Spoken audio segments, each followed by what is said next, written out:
ராமநாதபுரத்துலேயும் தேனிலையும் ஏடிஎம்கே காசு கொடுக்கல.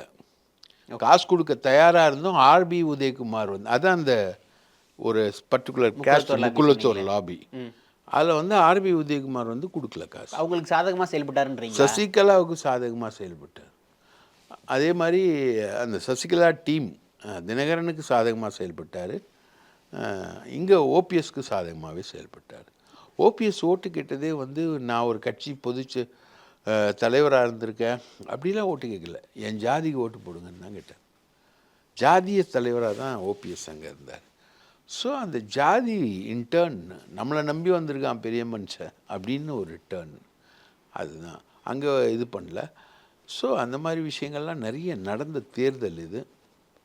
அதெல்லாம் மீறி திமுகவுக்கான எட்ஜ் வந்து இந்த அரித்மெட்டிக் தான். அரித்மெட்டிக்கில் டிஎம்கே ஸ்ட்ராங்காக இருக்கும். ஸ்வீப்பா சார்? என்னை பொறுத்த வரைக்கும் ஸ்வீப் தான்.